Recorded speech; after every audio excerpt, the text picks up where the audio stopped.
item says the commission shall be composed of one member who shall be a member of the Board of Supervisors and one member who shall be a member of the Board of Trustees of the Carson City School District. The remaining members shall be qualified electors of Carson City and appointed where possible from a diverse cross-section of the community. That cross-section should consist of, but not be limited to, service groups, professional parks or maintenance groups, adult sports groups, youth sports groups or service groups, environmental interest, and general public. The former ordinance before that time actually stipulated there would be a member of the high school, a high school student on the commission. And I can tell you in 11 years, almost 11 years I've been here, that we'd never had a high school student on the commission. I think it was probably the fact that it was difficult to find a high school student who was interested, in serving on the commission. And then I think they had problems maybe in the past that the high school students either lost interest or they rolled out of high school so quickly that it was difficult to keep a consistent, student involved. Then you couple that with, it still had the verbiage that the individual must be an elector, qualified elector of Carson City. And, that kind of posed a problem with the high school student too. So Pete Livermore brought forward to the Board of Supervisors some time ago to change that and have that struck from the ordinance. And I think that's the only change that we've had in the ordinance in recent memory. So the ordinance is here. If you've had a chance to review it and if you'd like to enter into a discussion about any certain particular items, this is the time to do it. Okay, I know myself, I've read over it. I don't necessarily have anything I felt needed changing, but we can discuss it and see. Does anybody have any comment or suggestions? All right. Or just discussion? Yeah, sure. So if we look at 2.16010, number 2, which sets it at 9 members, I just wanted to have a general discussion, especially since there is no student, whether or not we feel this could go to 7, which would make it more efficient and effective in room setups, getting quorums, all of the other things we're looking for. So as a discussion item of whether we should reduce it to 7, then that we also clean the language up within this that deals with the student. It shouldn't continue to refer in 216030, all will be 4-year terms except the term of the student, which we don't have, so that should be cleaned up. Also, when you look at 2.16040, number 1 and 6 are almost duplicative information, but I'm wondering if you guys would be okay with changing it to having at least 6 meetings per year, that we could keep them on our normal scheduled for once a month, but we're getting more and more scant agenda items with no action. So I'd like the authority to be able to cancel them, but at least hold 6 so that we can do all the required functions, but that we not be forced to just have a meeting because it's required to have a meeting. So I don't want to cancel that they're at least monthly, but I want to change it potentially to saying we will have at least 6 per year. So I'd like to kind of open that up. And then also on 216050-3D, it says aid and advise the Fair and Recreation Board. I don't believe we actually have that function any longer either, so I'd like to clean that up. And so I'd like to throw those items out for discussion. All right, thanks. I was curious actually about the Fair Recreation Board, whether that would maybe now apply again, because we've now kind of introduced the fair back into things, and it is now under the Parks and Recreation. Do we have a Fair and Rec Board? Well, and that's where I don't know that we actually have a board and what the intent is. I know we plan to have a review next month regarding the fair. Couple things as far as what brought this up. we could obviously make an action on it now, but what was, I guess, the purpose of bringing this forward this time? Commissioner Bagwell, I think it was your recommendation, right? Was it mainly just to review it and clean it up because it'd been a while? Or what was the catalyst? I really believe every board, every so many years, should be reviewed for its effectiveness, efficiencies. Are we moving in the right direction? Are there any changes, goals, anything that we should be looking at? And so when you actually look at this ordinance and you see like the first section, the last 2005 was the last change, it actually tells you. And then 1991, so I just felt that potentially in 1991, you were having a lot more meetings and there was a lot more things going on. But now that we've done such a good job and the master plans and all of these things have been established, should we look for the effectiveness and efficiency of staff time? Because the more meetings they do, well, I don't want to say the less work they do, but I'd like to give them more time to do work potentially in the field, so. Just potentially being diluted. So, and there's really nothing that stopped us from being able to cancel a meeting all along anyway, right? Or not Whether there's- schedule one. Yeah, or not schedule one for that matter. That's the better part. But I guess one thing, if we're gonna take that approach to take 6 out, why not say at least one a year? Like, so. I mean, I'm game whatever to the number- discussion whatever the that number you is, all yeah. want. So I guess along those similar lines, another thing I guess that I noticed was like on 2.16.045, removal for cause. So there's 1, 2, and 3. Dealer, I'm not even sure how to pronounce that. Is that Dereliction? dereliction of duty, non-participating, non-attending, or for any other? So can we just have one and say we can terminate you for any reason? That would clean things do we up a need little to- bit.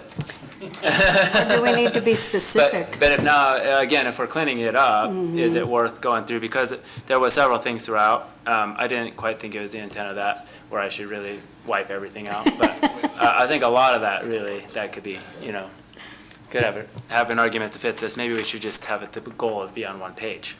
And if that's the case, I don't know if we're ready to do that tonight, but we could. Maybe we can, again, just make some recommendations for staff to make some of these revisions and bring it back to us. But that, in general, you can see what we're trying to accomplish is to clean it up for language that's no longer pertinent, and then work towards, how many meetings or what does the rest of the board think to give direction to them that, how many should we have? I don't know if I would go down to say we're just going to do one. I think if we're going to have a commission, if the commission decides it only needs to meet once a year, you kind of wonder why the commission needs to meet at all. Exactly. But I agree that, if we said minimum once every other month, 6 a year, that makes sense to me. We can meet once a month, but we have the ability to cancel a meeting if we need to. If I could jump in real quick on that, because we did a similar exercise with the Open Space Advisory Committee back in about 2007 to 2010, when we were making cuts that also reduced staff. We reduced I'm getting kind of a feedback here, aren't I? We reduced all of our advisory committees' frequencies of meeting. Park and Recreation one time used to meet twice a month. Yeah. And we had Open Space meeting once a month. We had Carson River Advisory Committee meeting once a month. Yep. And we had Shade Tree that was meeting practically once a month. And so our department was really cranking out agendas more than we were doing anything else. But we reduced all of them, and we reduced Open Space to once every other month, but we reserved their regular time each month in case they had to have a special meeting. And, that's just something we could throw out there, that we could do the same thing for the Park and Recreation Commission. We could reserve the first Tuesday of every month, but meet on a every other month basis, and then we would have the room if we needed it for an extra meeting. Real quick on the idea of going to 7 members. If we do that, I think what we would do is we would just do that through attrition and probably not replace, a couple of people as they went off the the commission that does kind of make it nice from a facility setup standpoint for us, because we can have all 7 people sit up here at the dais. This is the only commission, this and the planning commission are the only ones, in fact, no, not the planning planning's commission okay. anymore. Commission's This up is there, too. this is the only commission that we have a special setup for. And it is time consuming, and this relates back to some staff cuts that we've had in our facilities division too. So that would be helpful to eventually reduce that down to 7 people. Not a big deal, but it would be helpful. Well, I think reducing it is a good idea. And I think doing it through attrition is probably a good way to do it. You know, and because 2 members might, you know, myself and Commissioner Bagwell were appointed and not elected to it, you know, we still have a majority of elected officials, whether we go 9, 7, or even 5. So 7 puts us in good shape still. Does that work? Everybody okay with direction for staff to Sure, no, that works for me. Obviously, I was exaggerating with the 1. Yeah, I think but- 6 is a good number. Okay. And So- I like most of all, I like it to be flexible, so that Okay. if we So- need be, we can okay. always add a meeting. You want But a motion? yeah, sure. Make a motion. So I'd like to make a motion to have staff draft revised Chapter 2.16 and bring it back to the next meeting pursuant to our discussions tonight. We will certainly do that, and just a reminder, there's always a caveat that you're making a recommendation to the board, and this will have, since it's a change in the ordinance, if we go that route, it'll have to go through 2 readings of the board too. So I'll take a public comment before. Yeah, we need a second. Do we have a second? I'll second it. All right. Public comment? No. We have no public comment. Come on, just say something. All in favor, say aye. Aye. All opposed? Okay. We are now in, Eagle Scout. if you don't mind, just hang tight just for a second. I think that our Eagle Scout is here. Maybe we can, They're talking, we could go to, yeah, we Do you could wanna- go to 3C and then. okay. Let's go to 3C. So we'll go to 3C here for discussion on there regarding an update on the RCT budget and committed projects. And Roger, and I think also Commissioner Bagwell, this is your recommendation, right, to bring this forward? That is correct, and this is another request by Supervisor, or excuse me, Commissioner Bagwell. And are you ready to go? Eric is going to try to figure out what our communication problem is, so if we could go to the next agenda item. Okay, we're heading that direction. Okay, so I'm going to just go ahead and read the staff report. It's rather brief, and I've got some actually late-breaking news above and beyond what you have in your packet. So attached as Exhibit A is a budget project list of residential construction tax, RCT, committed projects. The budget shows $227,737 cash balance. 2 items should be noted. 1, the budget reflects $77,896.21 liability to Silver Oak Development. This amount is available to Silver Oak for reimbursement for the construction of John Mankins Park, commonly referred to as Silver Oak Park.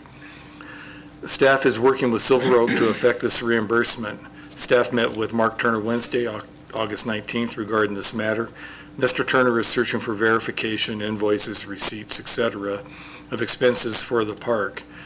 2, there is $83,656 budgeted for the theater improvements. Staff believes that this is not legitimate, it's probably not a great word, but we'll use it, legitimate use of residential construction tax funds, and therefore will be bringing a recommendation to the commission in October for reallocation of these funds to other park projects.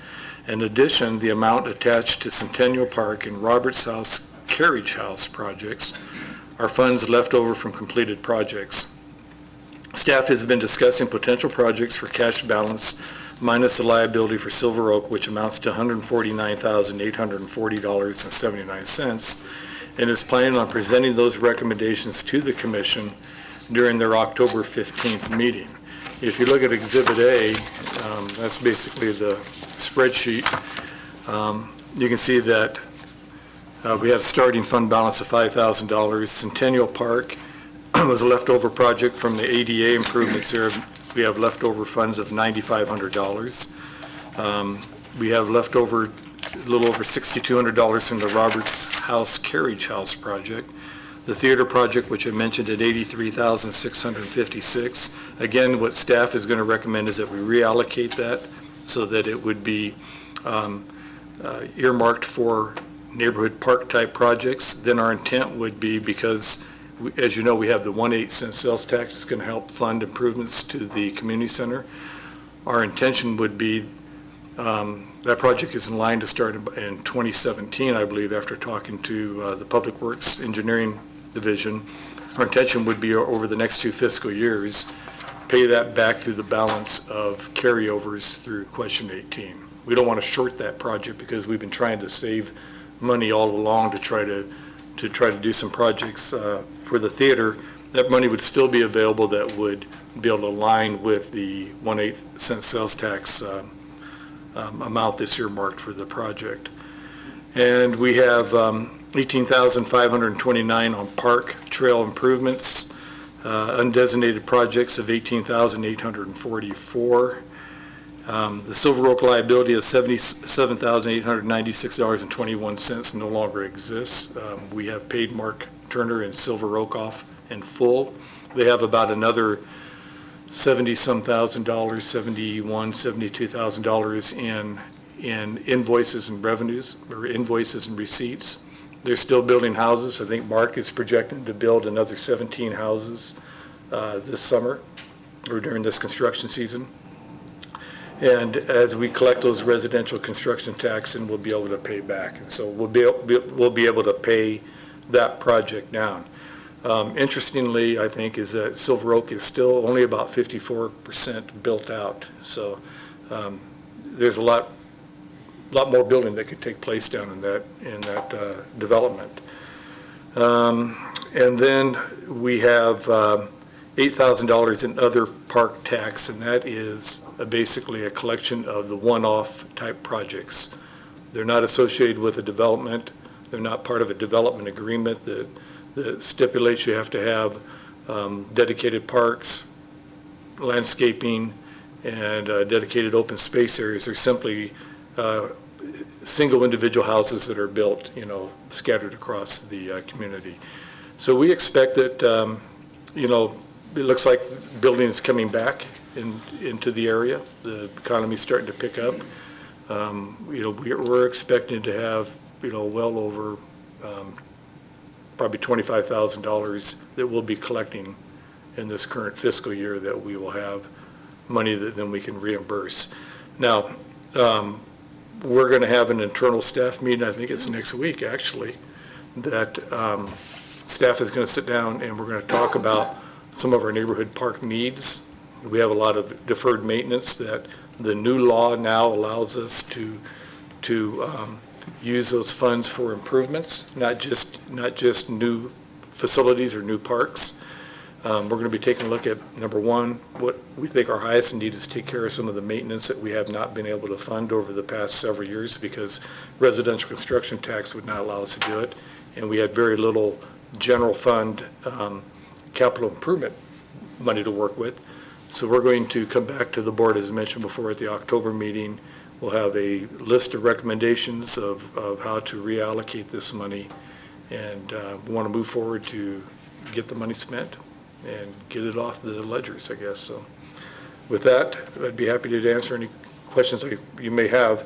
The current balance now, minus that $77,000, is exactly what I stated in the staff report. It's now $149,840 and change, 79 cents. So happy to answer any questions or take any comments that you may have. You said for Silver Oak, there's still roughly $70,000 that we will owe. When do you expect that will be paid out? Will that be, like you mentioned, when these 15 homes are built or something? Yeah, we just paid off a big chunk. Okay. And then we'll be paying off the remainder of it as we collect residential construction tax. Okay. Yeah, Like, would you you know- expect, like, throughout, like, this year? Yeah, Or- more likely, it depends on the developer, providing us with the invoices and Okay. receipts and that type of thing.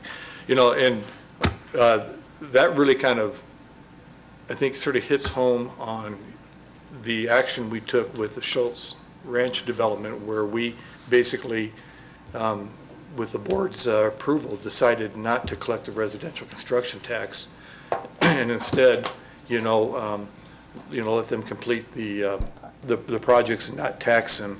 It's a much cleaner way to go, because right now, we're just kind of playing a little shuffle game here. We collect the tax, and we have to go through the process of reimbursing them once they, provide proof that they've spent the money. It's just a little bit of an exercise in futility. Seems to be a lot cleaner, the way we're doing it with Schultz Ranch. Less administrative time and costs, and I think it's easier on the developer as well. Comments or questions? Commissioner Or a Kathir? comment, I guess. Roger, just for the benefit of the folks that maybe are in favor of theater improvements, and given that it's a pretty large line item dollar amount, can maybe just take a second and explain, the legitimacy or of not using? Well, in the law, and it's even clearer in the current revised law that we had to come out of the legislature, is that monies collected through residential construction tax are to be used for neighborhood parks. And it's pretty clear that it is for outdoor, facilities. And again, we have an ordinance that states that Carson City is a single neighborhood or a single park district. So that money can be used anywhere within the neighborhood and park district of Carson City, which is, is nice, because it does provide some flexibility for staff, the Park and Recreation Commission, and the board, to allocate those funds. But when we have a development agreement with a developer, such as we have with Silver Oak, and we have mandated improvements that they need to make as part of their development agreement, then the intention has always been that the residential construction tax collected from that project would go back to that developer to offset those costs. Now, to get back what you're saying with the question you asked about the theater project, for years, even since before I came here, this department was trying to save a little bit of money here and there to take care of some of the very serious, not so much serious, but some of the real problems that we have in the theater. We have to replace seats, we need acoustic improvements, lighting improvements, painting, new carpeting. There's talk about actually renovating the orchestra pit. I think the last time I think the orchestra pit was over $200,000 alone. So it's a very expensive project. So we've been trying to set money aside in several different accounts. We've set money aside in the general fund, capital projects, residential construction tax, and in quality of life funds. But we just never had enough money to put the project together. And the reason we didn't have enough money is because it's not a project that lends itself very easily to phasing in. For instance, if you're going to put new acoustical improvements on it and you're going to move the seats out, you might as well take all the seats out, then do that other work, and then bring the new seats in. You just really can't hodgepodge it. Now with the 1/8 cent sales tax money that's going to become available, and I think we're earmarking $500,000 for community center improvements out of that tax source. That plus the money we've accumulated, I think we have enough money to get some significant work done here. So our commitment is still to the community center. It's not that $83,000 is going to go away. Our intention is going to be replaced over the next couple fiscal years through our fund balance and quality of life. Now that we are finishing up the MAC project, there will be more carryovers conceivably into the future. Thanks, I appreciate it. I just know there'll be some people listening that would want to know, make sure that's being taken care of. I know when we talk about, Exactly. Well, I was going to say, I've been in the orchestra pit with him at least one time, assembling and disassembling it, so I know it's starting to get in need of some attention, and other people, just want to make sure that they know, that we've got that in the books, if you will. But I think it's important to mention, how we use money and make sure, when we tell somebody it's not a legitimate use of funds, it's important to just explain why we think that's the case. So thank you. Another one, I guess, that comes to mind is timing. If this was seeing as money available for the theater and that, an improvement potentially could be used now. I think you just explained the fact that in order to effectively do it, it's going to cost much more than that. But so for that 500,000 that's earmarked, do you have a rough kind of timeline that you'd expect it would be available? Well, the money in the project will begin in 2017.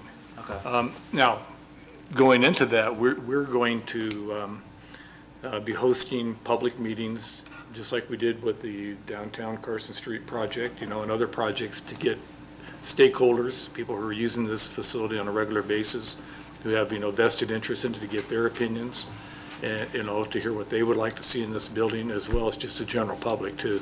So we're going to go through that kind of a planning process too, as well.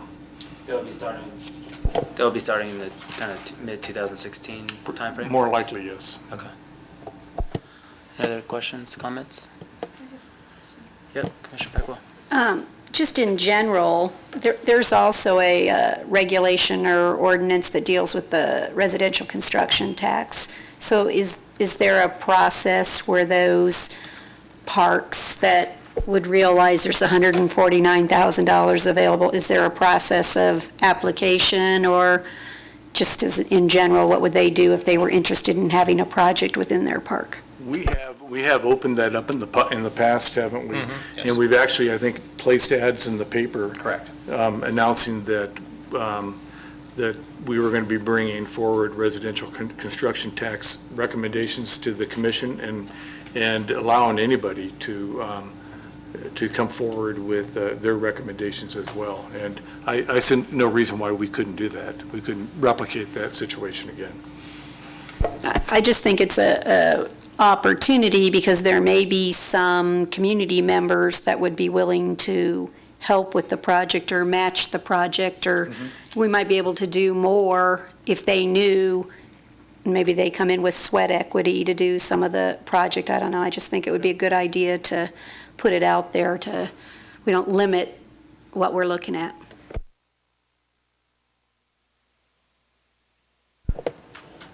How about public comment? Anybody from the public? Sure. All right. So, moving on to is 3A. With Thomas Reed is an Eagle Scout candidate and is working with Vern on the Lone Mountain Park Trail enhancement. It's a fence and sign removal project. Yes, thank you, Mr. Chairman. Yeah, Thomas Reed is an Eagle Scout candidate. Our office has had the privilege of working with a number of Eagle Scout candidates over the years. They've done some great work for us. A lot of times we use their skills set as well as the volunteer group that they can tap into through friends and family and their troops that they are involved with to help us out. We've had some real good Eagle Scout projects. Some of the ones that the commission might remember is the interpretive sign project that we had a while back. We had Tyler Torres do some site work for us on that, and we've had a number of other projects as well. So next in the long line of Eagle Scout projects is going to be Thomas Reed's, and he's here to talk to you tonight about it and to share with you kind of how he's going to do this and what he's planning on doing. So Thomas, it's yours. What you'll need to do is when you talk, put the red button and talk away. Hi. I'm Thomas Reed. I'm 17 years old. I'm getting my Eagle Scout hopefully very soon. I would like to get it so I can put it on college applications and job applications and everything, because it just it kind of makes you stand out from a crowd and everything. And so my project is the Lone Mountain Trail. You can see over there and over here. The Lone Mountain Trail it's a local trailhead around here that it's just gotten a little bit run down, and my project is to make the unmaintained trail more accessible and a lot more safe. And so I'm going to be fixing the erosion, beautifying the natural landscape by picking up trash, removing signs, fence posts, and brush that's obstructing the trail. And also I will be removing graffiti from the natural rock faces. The project is going to be aided by the Parks and Recreation Department and Department of Open Space by their support and use of the community cleanup trailer. And so I have it divided up into tasks. So the task 1 is to meet at the Lone Mountain Trailhead. I don't know if you guys are familiar with it. I'm sure you are. It's a nice little trailhead that, it's just gotten run down over the years, but it's still really nice, and there's a lot that can be done with it. And task 2 is I'm going to be training all the volunteers so that they can do all their work efficiently and safely. And so the task 1 I'm going to divide everyone up into teams. And so team 1 is going to be about 3 people, and team 1 is going to fix the erosion that's on the side of the trailhead. Team 2 is about 5 people, and they're going to remove all the revegetation signs for the first quarter mile of the trail. Task 5 is that I'm going to have Team 3, which is about 5 people, remove the graffiti off the rocks for the first quarter mile of the trail. Task 6 is that I'll have Team 4, with about 5 people, redefine the edge of the trail with rocks, because in some areas you can't really tell where the trail goes and where it doesn't, because it used to be lined with rocks on either side, or in some cases brush, but those rocks have gradually gotten kicked or blown out of the way. And then also Team 4 is going to be removing brush that's obstructing the center and the sides of the trail and just making it a lot more easy to walk on. Task 7, Team 1 is going to move up from the first quarter mile up to the second quarter mile. It's going to be about 3 people, and they'll remove the signs, T-posts, and wood posts for the last quarter mile of the trail. Task number 8, Team 2 will move up, which is about 5 people, and prepare a spot for a park bench that's going to overlook, hopefully, a lot of the Carson area, and that location is going to be determined by the Parks Department and Department of Open Space. And if you have any questions, I would love to answer them. All right. Commissioner Keeper. Thank you so much. And thank you, Thomas, for taking this on. I have a question about the graffiti removal. Okay. How do you plan on removing the graffiti from the rocks? Is it going to be hard labor? Do you have chemicals? How? Well, we were going to try scrubbing it off first, and if that doesn't work, then we're going to get a color of paint that is similar to the color of the rock, and that way we could just kind of cover it up. So, yeah. Just to elaborate on that, several years ago there was some graffiti up on Prison Hill.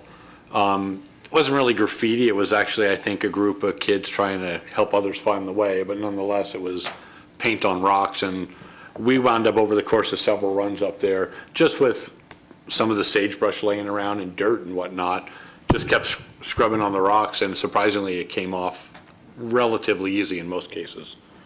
But it's not as hard to get off as you think, and it doesn't require chemicals to do it. Okay, yeah, because I had visions of somebody out there with like an SOS pad or something, just spending time. A little bit. Commissioner Bagwell. So when are you going to begin this project? I am not exactly sure about the dates right now, but what I have to do is, after you guys approve of it, I will send it off to the Eagle Scout Council, and they have to approve of the project idea, and at that time then I'll be able to get specific dates for every event that'll be going on. Well, thank you, and I appreciate your efforts, and good luck on getting your Eagle Scout. Looks like you're going to be fine. And you're in good hands with Vern and company. Vern, I guess one thought is how often are we getting tagged up there? It'd be nice to make sure that once they put their effort into cleaning it, that it doesn't happen again. Well, we do have a park ranger that does run around and check on these things, but we only have one, and he can't be everywhere. Well, yeah, but that's for open space, but that's another story. But you can't be everywhere, and so unfortunately, all we can do is try to stay on top of it the best we can around the community, and we'll do our best. But it's people like Thomas who are able to come out and help us to where we just don't have the staff time and manpower to do this and take this on. So it's nice to be able to have this volunteer resource to do this for us. So we appreciate Thomas coming forward and volunteering and working with us to identify the project and then being able to take it on and get it done for us. Sure, and the other thing I was curious about was the signs for the revegetation. What was the intent of the signs essentially deemed worthy? Is there now vegetation where there wasn't, and the signs are not useful? Yeah, kind of obsolete. And then also the fence posts. I was curious what fence was up there. Okay, let me talk about the revegetation signs. When they built the North Ridge subdivision, they basically cleaned the east side or the east face of Lone Mountain. And so that was a complete area that had to be revegetated, and that's been, 10, 12 years ago now. So the signs have just been up there, and what they've happened over the years is people have tagged them, they've bent them, they've thrown them down the hillside, they've basically it's just time for them to come down. And the revegetation effort up there has definitely started. It just takes a while on a bare slope that basically was cut down to rock. And in this situation, those aren't out there. And as far as getting the T-posts off the hill, as well as some of the old wood fence posts, that used to be fence lines for different old properties up in there. And so what we have is a situation where we have T-posts just kind of sticking up in the middle of nowhere, an old abandoned fence line, if you will, with, excuse me, with barbed wire running in between them. And so what we're going to do is we're going to bring the inmate crews in first to take care of that hazard, so we won't have the Eagle Scout or the volunteers having to deal with the barbed wire. We'll send some other folks out there to do that ahead of time. And then when they come in, that hazard will be gone, so all they have to do is just pull the T-posts out of the ground and what's left of the wood fence posts, either that or break them off at grade. Some of those old wood fence posts are pretty rotten. So one way or the other, we just feel that, one, from an aesthetic point of view, it would be nice to get these old fence lines off our open space property. And the other thing too, there's just a public safety issue. If somebody was walking through the bushes, they could certainly run into some of those old fence posts and hurt themselves. So we see it both as an aesthetic issue as well as a public safety issue. Well, I appreciate you taking it on and getting it cleaned up. Thank you. Thank you guys for listening and everything. Do we have any? Okay. Commissioner Bagel, you have a comment? I just wanted to comment, Thomas, how pleased we are that you selected this as your Eagle Scout project, and then just how proud we are as a community that you're doing this for us, and thank you very much. Thank you. It's an honor to be working with good people like you guys. So. Let us know when it is. Was there any public comment?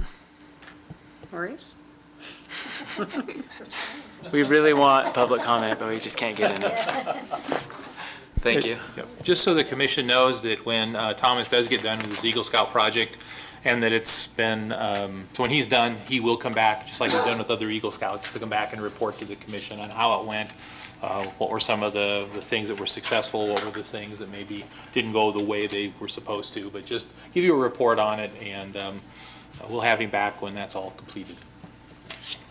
Here, Vern, or I'm sorry, Brett. Vern, I was just going to say, I wanted to thank Thomas also, and I think when it's done, maybe you already have it in the works, but if it's something we can do, it might be nice when he talks about going to college and applying and standing out, a letter from the Parks and Recs Department thanking him for his efforts goes a long way in the file. And that would be certainly something we've done before, and we could certainly do it again.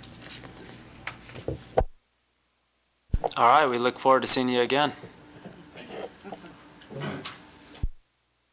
Moving on to item D, for discussion only regarding a 5-year projection of the Quality of Life Fund.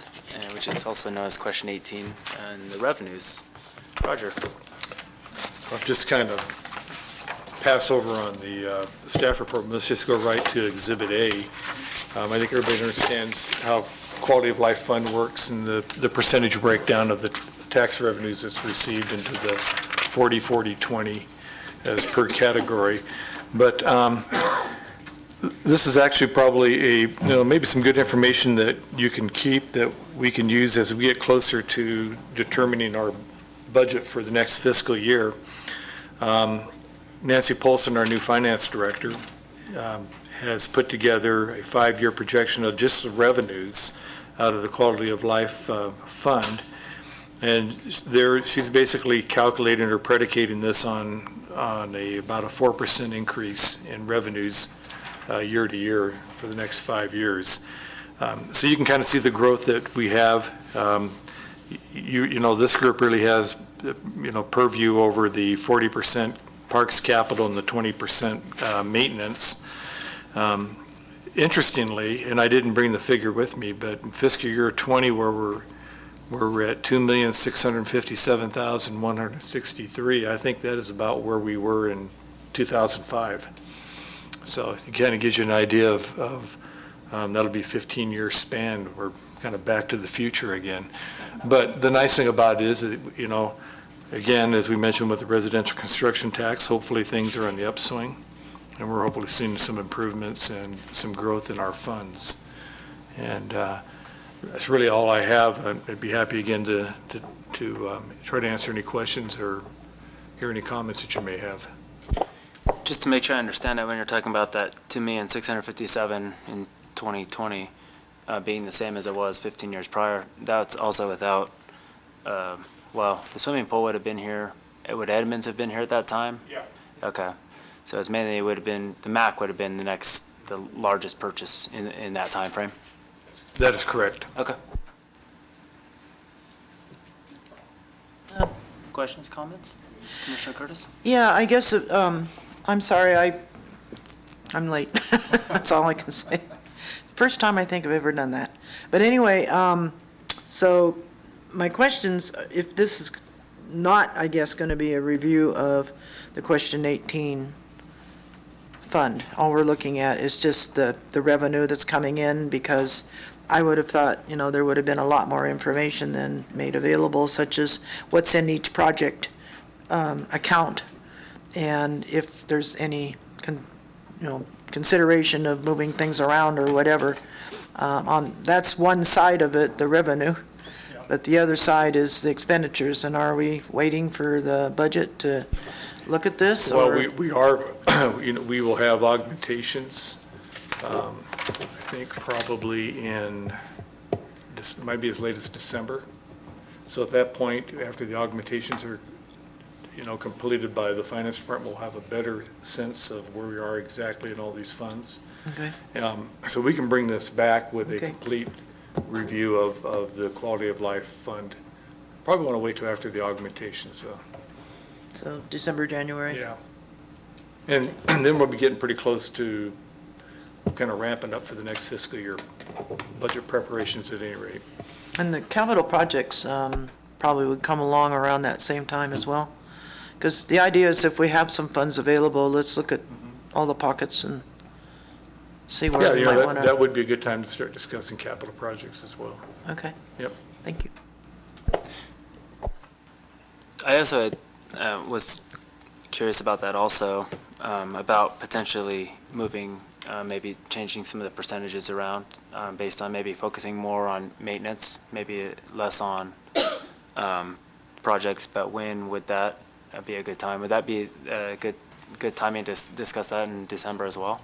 That would be an appropriate time to discuss that. We are limited by ordinance of how much variation we can make within that percentage. I think we're limited by ordinance to a 2% fluctuation either way. Okay. So it doesn't allow for a lot of variation, but there is that is built in. Okay. And, without getting too far off the subject, it's probably a good idea to start thinking about reallocating to a certain extent, or consider reallocation to help fund maintenance. And when you're saying that reallocation being only limited within the kind of a 2% kind of range, or? For is that an instance, exception to that? just kind of give you an example. I mean, theoretically, you could say, let's drop the parks capital to 38% and add 2% to maintenance. And what, did you say that it's governed by an ordinance that keeps that, what ordinance is that, do you know? It's a quality of life ordinance. okay. I don't have the number, but it is quality of life ordinance. Okay, And I can bring that ordinance at the same time that we do this, Would you? Yeah, review, sure. okay. No, I know I've mentioned this before, I think, but because we're always struggling with the maintenance side of things, and granted, we've been struggling just getting money, period. So maybe as the MAC rolls on and we start to accumulate kind of the nest egg, I guess, so to speak, back up again, some of the maintenance will be easier to handle. But currently, it seems like it's a bit lopsided, so. Any other questions, comments? Public? Got nothing. All right, we're moving on. Thanks, Roger. Moving on to 4A. Update on the MAC Center, the Multi-Purpose Athletic Center.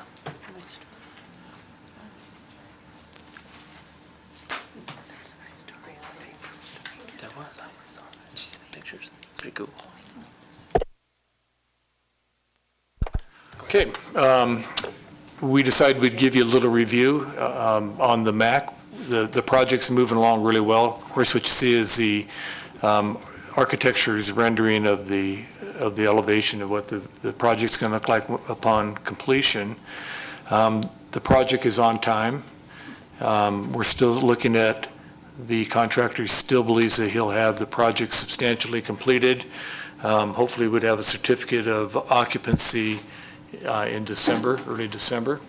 So we are hoping, and we're tentatively planning to have a celebration, opening of the event, tentatively planned for December 16th. That's a Wednesday, be the day before our board meeting. And we're looking at 2 p.m. Staff, the contractor, and the Public Works Department who is managing the project. Right now, we're all meeting and we're talking about what kind of events or what kind of a celebration we'd like to have. So tentatively put that down on your calendar for Wednesday, December 16th at 2 p.m. and hopefully, pretty sure that we'll be able to make that date. Vern went out and took some photographs today of the facility. This is looking head-on into the front of the facility. Is that correct? Yes, that is correct. That would be as if you were approaching the front doors. Yep, and that would be the hallway straight ahead of you. The next view is looking kind of towards the northwest, towards the entrance. And that is what, the southeast corner of the building, I think? You know, at each of the four corners of the gymnasium, there's a rather large glass window area that will bring a lot of natural light into the facility. In addition to that, on the roof, there's going to be those solar tubes too, that'll bring natural light into the facility. And that's the back end of the facility. That is the storage area that you see on the first floor. The second floor is where the air handling units, heating, ventilation, air conditioning units will be located. Inside the facility, Donna, there is the suspended walking track. And, Can I be the first one on it? well, maybe for a nice donation to the facility, you know, we can maybe work something out. Then we'll name it after me. Yeah, there you I'll go. name it after you, yeah. should run on it and set the mile time. Yeah, there you go. That would be something, wouldn't it? You can have the very first record. Actually, that'd be fun. Let's see if I Yeah. can make it around. Yeah, I think we can make that happen for you. That'd be fun. And again, just another view of the walking track. That portion that you're seeing right now is, if you recall, in the design, that is right above where you come through the hallway into the gymnasium, and that is kind of a bowed-out area above the walking track. Is that correct? That is correct.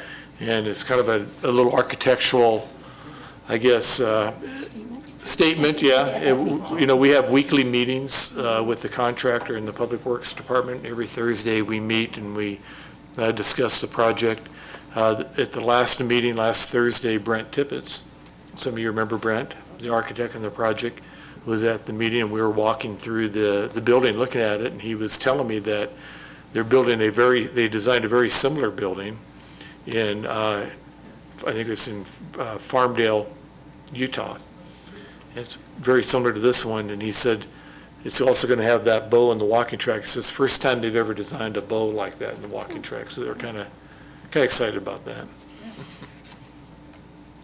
And again, another view of the front of the facility and our ghost people walking to the facility. But again, it's on time, it's on project. I think we have a very good team that's working on this. Miles Construction is doing a great job, and I can't say enough for our project managers, Rick Cooley and others that work for the Public Works Department are doing just a great job. So we're very pleased at this point. Very good, thank you for the pictures as well. And one thing I was thinking about when we were looking through this, but is it possible to load those pictures on Carson City's website? Yeah, we certainly can. Make them available. We can make that happen, and we should probably put them on our Facebook too. Yep.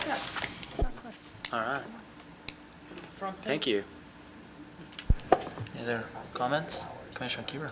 Hey, Roger. I just wanted to say that I thought the story in this weekend's paper about the MAC was very nice and very informative, and I was pleased to see it. That's a good point. I saw that as well, and I appreciate the pictures I saw in it too. And the first thing I was trying to do is zoom in, but I couldn't. So if you put these on there, everybody can zoom in how they want. Exactly. Good idea. All right, public comment? Moving on to 4B, update on the Nevada Division of Wildlife Grant. Yes, I will handle this one. A number of months ago, our department put together a grant for actually we applied to the Nevada Division of Wildlife to talk about securing the rifle and pistol range. There have been some activities happening out there late at night. That includes vandalism and some other things, inappropriate activities that are happening out there at night. So one of the things that staff wanted to do was to start working with the Sheriff's Department to secure the facility. Even though it's not a huge grant, the actual grant amount is $18,708. It will give us enough money to be able to put in an automatic security gate along a rifle range road. Just for orientation here, the rifle and pistol range is down in the lower right-hand corner of the graphic that I have up there. You can see the pistol bays over here, and you can see the gun range right here. And the road, if you can follow the little icon, the little hand, if you will, is going up the road to the north, and it eventually ends up right up here at this location where the automatic security gate will be located. I do have a picture of the actual location of where it'll be. The reason we picked this location, just so everyone knows, is that, as you might imagine, out in the large open natural areas, any place we put a gate, people could certainly drive around it, and that's one of the things we chose. That's why, a couple of reasons why it's so far away from the rifle and pistol range. One is this particular location. If we put the gate here, you will not be able to, there's a steep drop off that goes off this way, so they won't be able to go around it on the west side of the gate. The other thing we have is some topography in here that tends to be steep, so that is also going to limit access. Could someone, if they really wanted to, go back about a half a mile and work their way around through the sagebrush to get past the gate? Yeah, we can't stop them from doing that. But if anybody comes down the road, the intent was that they wouldn't be able to go around it to the west or have a difficult time even going around it to the east because of the road cut that's here that's been revegetated. So that's part of the reason for the location. The other reason for the location is we didn't want it so close to the rifle and pistol range that people would feel comfortable parking and then, going or walking around the gate and walking into the range. So we're probably anywhere from a half to 3/4 of a mile back from the actual rifle and pistol range. So that was the purpose behind the grant. Some of the other components of the grant, and I'll go back to the next slide, and we'll still be working on this, but this is the main road that gets into, and it's paved all the way into the rifle and pistol range, so that's where we're going to try to stop the traffic. But as you can tell from the exhibit, there are a number of ancillary roads that come in to the into the rifle and pistol range. We will be looking at, potentially closing those that still even though we have money for it in the grant, we still need to go out and do an analysis of where we think and it would be effective to be able to close some of those secondary roads that get you into the complex. So that'll be something that we will go through a process on internally to determine that. So the idea is to really stop some of that late night activity that's out there. If you want more details, Scott Fahrenbrook, yep, still here, can talk to you. He's had more conversations with the Sheriff's Department than I have about specific issues out there, but that's the intent. We were very successful. We have appreciated the support we received from the Nevada Department of Wildlife on this particular grant. There will be a new grant cycle coming up in the future. It'll open up here in the next 2 to 3 months with the new grant application due March of 16. We are looking at a vault toilet out there, but again, we're going to need match money for that. So as we're talking about money, as we were talking about a little bit earlier, basically the way it works is that we received $18,706 with a city match of only $6,236. So it is a very good money, if you will. It's cheap money for us. We get, if that's really a right term for that. But it's inexpensive money for the amount of money we have to put up, as well as what we get in return for a cash back. So it's a good ratio. I was on the phone with Chris Vasey with the Nevada Department of Wildlife this afternoon. He did confirm for me that the necessary grant paperwork will be delivered to our department sometime this month, and then we will go to the Board of Supervisors to have the Board of Supervisors accept the grant officially from NDOW. So that's where we are with this. We're really excited about this opportunity. I know that the rifle and pistol range folks have been here several times and have chatted with you about their concerns out there. And so we want to start trying to address some of those issues as best we can. So anyway, with that quick update, if there's any questions that I can answer, and if I can, I'm going to get Scott up here. So let me have the first shot. Thank you. Commissioner Bagwell. More just a comment to let everyone know, on October 3rd, all of the gun clubs are putting together a shootout to have a fundraiser that could very well go into the new Park Foundation and used then for the match, potentially for that 2016 grant, because I think they came and testified that they were definitely looking for the restroom facility out there. So I think we have a wonderful community opportunity to match all this up and meet that need. So that's October 3rd, and if anyone wants information, let me know, but that'd be a great opportunity. Chairman? Yes. Yeah, thanks. I had a similar, question, actually. So does this pretty much satisfy what the gun club's concerns have been? I know they wanted a restroom. I know they wanted more security, but what are some of the other things that we might be looking forward to helping them? One of the other things they're really interested in is having some sort of a classroom facility out there for hunter education. And they've also looked at maybe doing some other improvements out there related to some of the shooting bays and possibly even some new shooting stations. So this is one thing that we're definitely going to have to do some planning with in the near future. Security gate, and the restrooms, are good starts. That's exactly what they are. They're starts. But as this is one of the few regional shooting ranges we have, and it gets a lot of use. I don't know if you've been out there. It's surprising. They will get out there at dawn, and there will be people waiting to start shooting at daybreak, and they stay until sunset. And it is basically full Monday through Friday and the weekends. So it's definitely a use facility. People like our facility, but we do have the problem of vandalism out there, and that we need to do something to try to at least address that, because if we don't, it's just throwing good money after bad, and in times like these we just can't afford to throw good money after bad. Is the vault toilet that you referred to, is that fit their needs as far as what their expectations are? I know at one point they actually even were talking about just a porta potty, but so that might be a little bit of a step up. But does that kind of meet their expectations as far as what aligned with what they're thinking? Yeah, I think so. What we would like to do is we would like to use, and some of you may be familiar with these CTX toilets that Nevada State Park uses. They're great vault toilets, and they do a great job. That's what we're looking at trying to put out there versus our typical porta potty restroom enclosure kind of thing. We need something bulletproof. Yeah, that too. Yeah, that too. And that's part of the reason they're concrete. That's one of the things we're looking at. When we talk about the restroom, we're talking about actually a concrete restroom versus a block restroom. Because if you put together, because these are all prefab, they'll bring it in on a truck and we'll have a nice big hole dug and they'll set it in there for us. But that's one of the things that as we've been exploring this, we don't want to specify a block building that they would build.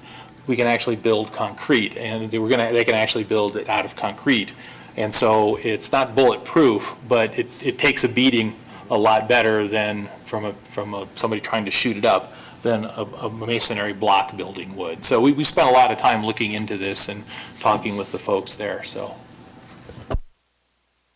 All right, thank you.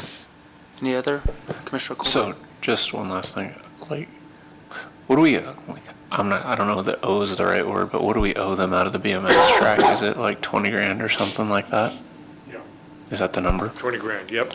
And this doesn't necessarily satisfy that, it probably satisfies a portion of it or something, right? Well, no, this included the, we moved that money no, you're right. No, we still have to deal We with still that. got the 20,000, yes. Yeah, just making sure.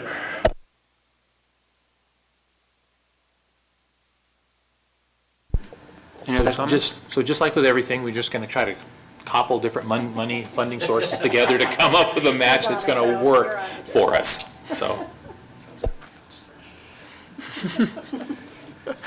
Any other comments? Public comment? All right. Members' announcements and requests for information. We have a report from Joe, School Board. Sure. Nothing directly related to Parks and Rec, but just a couple things I thought were worthy of note. I might have mentioned this before, but the school district kind of resurrected a district foundation. So we have a group of local folks who are volunteering their time to help raise money for various school district functions. I mean, the school district, like everybody else, has more needs than they have finances.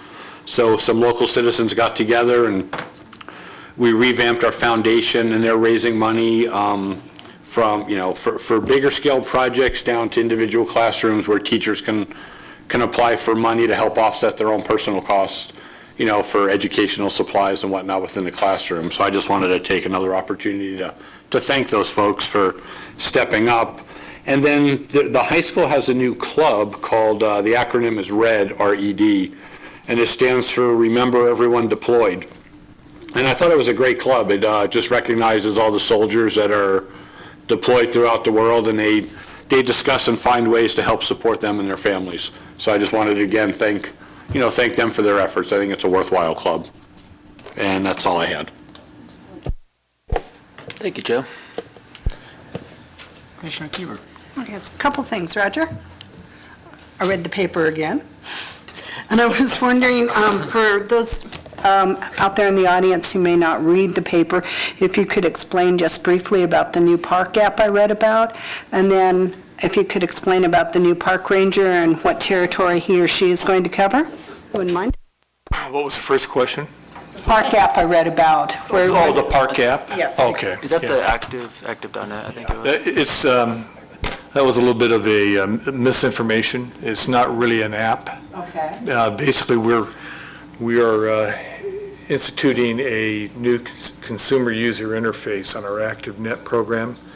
And one of the additions to that program is going to make your mobile devices interface and work easier with our ActiveNet program. So it's not going to be an app you have on your phone.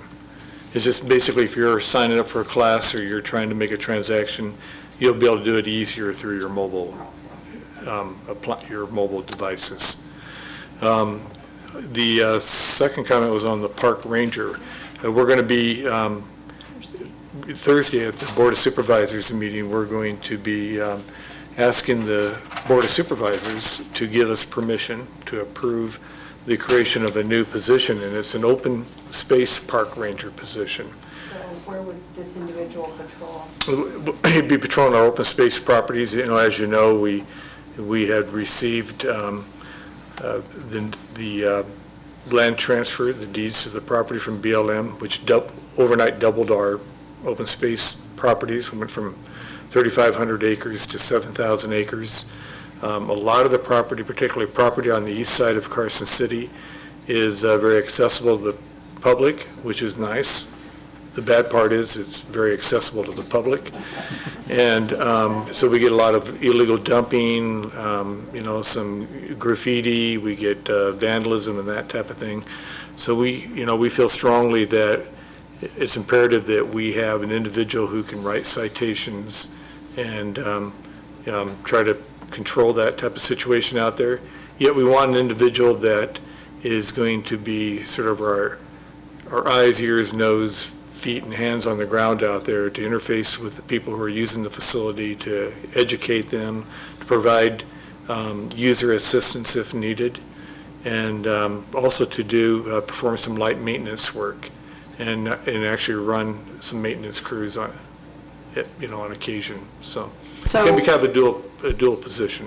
So would they work, say, a Monday through Friday shift? Would they work a traditional 8 to 5, or would they be available on weekends? Yeah, they would work a non-traditional, and their hours would probably change a little bit seasonally, depending on the sunlight hours that we have. But they would be working through the weekends primarily, and be working after hours when people are using the facility. Thank you. By the way, that position is funded out of the Quality of Life Open Space Project. Yeah, just to add to Dream Along, we used to have 2 park rangers that were in the Parks Department, not in open space. And they would come on the Saturday before the meetings and deliver our packets to our door. So how times have changed. I remember one time Vern used to deliver those and got stuck climbing over a fence, I believe, one time. It wasn't stuck, it was just not moving quickly over it.